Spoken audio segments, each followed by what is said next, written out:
लोकसभा चुनाव 2024 का शुरुआत जो हो चुका है और इस बार बहुत ही बेहद मुकाबला जो है देखने को मिलेगा काराकाट सीट पर, क्योंकि जब से पवन सिंह जो है काराकाट सीट से चुनाव लड़ने का ऐलान कर चुके हैं भोजपुरी के पावर स्टार, तब से काराकाट सीट जो है बिहार के लोकसभा चुनाव में 2024 में ये बहुत ही हॉट सीट बन गई है। सर, और कैसे इसको देखते हैं, क्योंकि 3 दशक से वहाँ कुशवाहा जाति के जो है वहाँ पे महाबली सिंह सांसद हैं, फिर उपेंद्र कुशवाहा सांसद रहे, और पवन सिंह ये राजपूत जाति से आते हैं और वहाँ कुशवाहा जाति के लोग भी उस सीट से बहुत ज़्यादा हैं और वहाँ जनसंख्या भी काफ़ी ज़्यादा है कुशवाहा जाति के और वोटर्स भी बहुत ज़्यादा हैं। तो क्या लगता है कि पवन सिंह अपने फैन फॉलोइंग के दम पर ये चुनाव जीत पाएंगे या फिर कुछ और समीकरण हो सकता है? जहाँ तक काराकाट सीट की बात है, काराकाट सीट हमेशा से कुशवाहा डोमिनेटेड सीट रही है। कुशवाहा का पॉपुलेशन वहाँ सबसे ज़्यादा रहा है और इस बात को साबित करने के लिए ये काफ़ी है कि पिछले 3 चुनावों से महाबली सिंह कुशवाहा और उपेंद्र कुशवाहा वहाँ के सांसद रहे हैं। और इसी को देखते हुए एनडीए की तरफ से उपेंद्र कुशवाहा की पार्टी को जो एकमात्र सीट दी गई है वो काराकाट की सीट है और काराकाट की सीट से उपेंद्र कुशवाहा खुद ही चुनाव लड़ रहे हैं। महाबली सिंह यहाँ पहले सांसद रह चुके हैं, लेकिन ये मुकाबला 2 कुशवाहा होने के चलते कुशवाहा वोट के बंटने के साथ साथ एनडीए और महागठबंधन के वोटों का भी बंटवारा लेकर के आएगा। लेकिन जैसा कि आपने कहा कि इसमें एक बड़ा ही रोचक पहलू आ गया है पवन सिंह के एंट्री से।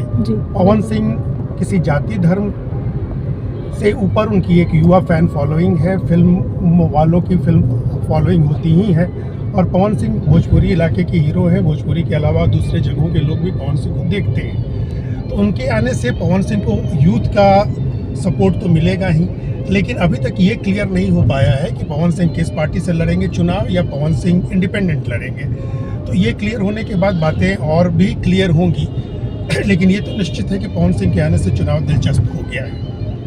सर, क्या लगता है कि वो मतलब उपेंद्र कुशवाहा का समीकरण बिगाड़ सकते हैं? क्योंकि पवन सिंह के मुद्दे पर जब उपेंद्र कुशवाहा से पूछा गया तो वो बोले कि हम साइंस के स्टूडेंट हैं और हमसे कॉमर्स का सवाल पूछा जाएगा तो भाई हम जवाब कैसे दें। मतलब सीधा सीधा नहीं बोले, वो घुमा फिरा कर लपेट कर इस बात को पत्रकारों के सवाल पर बोले और मतलब एक तरह से सीधे से वो जवाब नहीं दिए, घुमाते फिराते रहे। क्या लगता है समीकरण बिगाड़ सकते हैं? उपेंद्र कुशवाहा जी ने जैसा कहा कि वो साइंस के स्टूडेंट है, तो साइंस का मतलब उनका क्या था? पॉलिटिकल साइंस, राजनीतिक विज्ञान या आर्ट्स साइंस और कॉमर्स, वो था। कला क्या है? राजनीतिक विज्ञान भी एक कला है और पवन से उनके तो नौसिखिए हैं, अभी भी वो एक्टिंग के क्षेत्र के भले ही मास्टर हो सकते हैं, लेकिन उपेंद्र कुशवाहा जो है वो राजनीति के मास्टर जरूर हैं, दल बदलने में माहिर जरूर हैं। कभी नीतीश जी के साथ होते हैं, कभी उनके अगेंस्ट होते हैं, कभी महागठबंधन में शामिल होते हैं, अंतिम समय में वो रिज़ाइन कर देते हैं मंत्रिमंडल से, जैसा कि पिछली बार उन्होंने किया। तो ये चीज़ें उनके साथ हैं और क्या कहते हैं, पॉलिटिकल भाषा में जैसे रामविलास पासवान जी को कहा जाता था कि मौसम वैज्ञानिक हैं, वैसा ही कुछ मौसम वैज्ञानिक बनने की कोशिश उपेंद्र कुशवाहा जी करते आए हैं और इसलिए उनको हमेशा कुशवाहा डोमिनेटेड सीट पर अपनी जाति के वोटों पर ज़्यादा विश्वास रहा है। लेकिन यहाँ उनको जोरदार टक्कर मिलने वाली है सीट महाबली सिंह कुशवाहा से।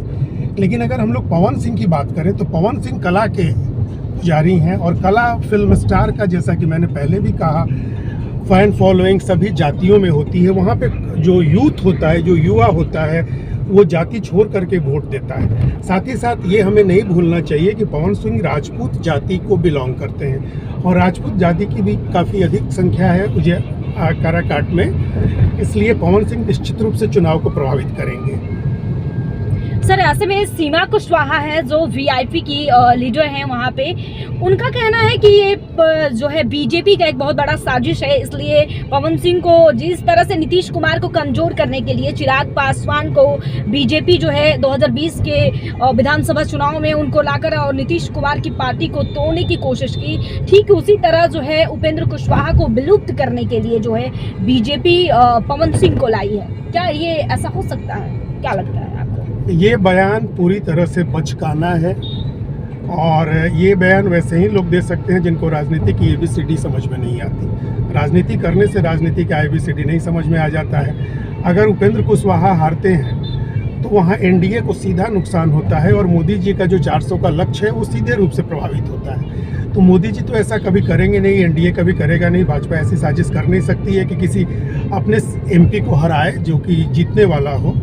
अब रही पवन सिंह की बात, तो पवन सिंह का राजनीतिक खेल थोड़ा समझ में नहीं आता है, क्योंकि आसनसोल से उन्होंने पहले जब बीजेपी का टिकट ऑफर हुआ तो उन्होंने लड़ने से इनकार कर दिया, लेकिन आसनसोल की जगह वो जब घोषणा करते हैं कि काराकाट से वो चुनाव लड़ेंगे और फिर किस पार्टी से लड़ेंगे, चूँकि महागठबंधन का भी उम्मीदवार क्लियर है और एनडीए का भी उम्मीदवार क्लियर है, तो इस परिस्थिति में कांग्रेस, राजद और जो मेजर दल हैं जदयू, भाजपा, इन सब से तो वो लड़ नहीं रहे हैं, तो आखिर किस दल के वो प्रतिद्वंदी होंगे। और एक बात हमेशा याद रखिएगा कि बिहार में जो भी चुनाव होते हैं या भारत में जो भी चुनाव होते हैं उसमें इंडिपेंडेंट कैंडिडेट्स का जीतना बड़ा मुश्किल होता है। जब तक कि आपकी बहुत जोरदार छवि न हो, आप अमिताभ बच्चन नहीं हो, आप राजेश खन्ना नहीं हो या धर्मेंद्र नहीं हो, तो आप जातियों के ऊपर उठ सकते हैं, लोग आपको वोट दे सकते हैं, लेकिन उतनी बड़ी छवि पवन सिंह की नहीं है। हाँ, बिहार में उनकी छवि हो सकती है, फिर भी पवन सिंह नुकसान पहुंचाएंगे, जीतना थोड़ा मुश्किल लगता है।